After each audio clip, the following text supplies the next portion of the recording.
I'm Marcus Blake with That Nerd Show, and we are talking with Red Sanders, Will Rogers, and Jason Headley from the movie A Bad Idea Gone Wrong. And wow, what a title!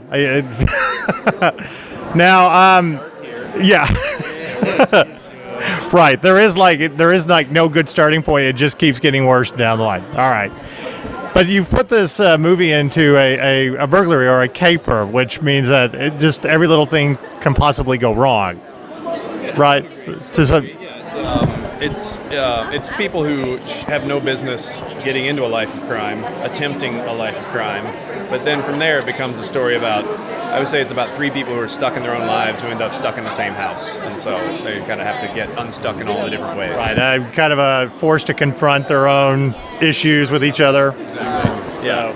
Now, I mean, how did this project, or what was the inspiration behind this project? I was writing scripts and getting tired of not making them, and so I decided to engineer a story that I could get made and could have as few moving parts as possible, and still have a beginning, middle, and end that felt satisfying and had characters with real quirks and conflicts and all that. So sat down to do that, and then Red and I started talking about possibly doing it, and then brought on a couple other producers and started looking for a fine cast, and here we are.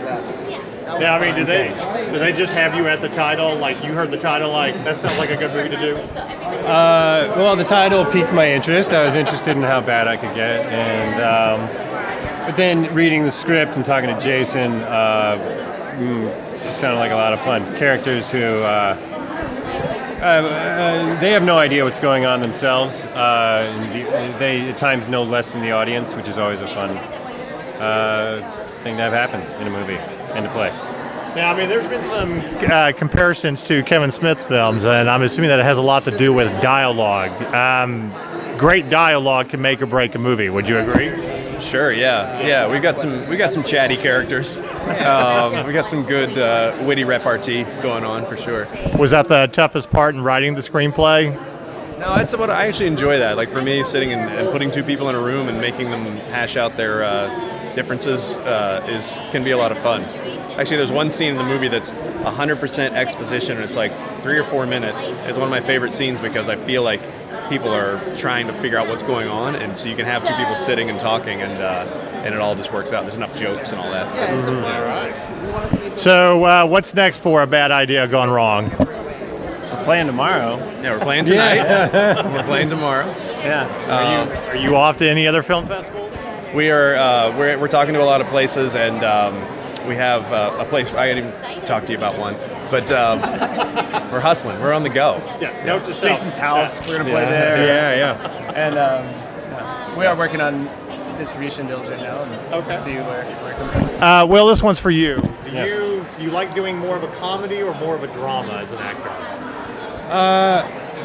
It's fun when you can have a little of both in a movie. I think when there's a comedy without a heart, it falls flat. But when it's just drama and there's no comedy, I don't think that's very true to life either. So I think you kind of need a blend. Not everything is that, and so I like to mix it up in my life. So it's nice when you get a movie like this where you do have some heart, not a whole lot of drama per se that doesn't have a lot of comedy interlaced. But I think the comedy comes out of the characters caring about what's going on. You like the Reese's peanut butter approach, the two great tastes that taste great together.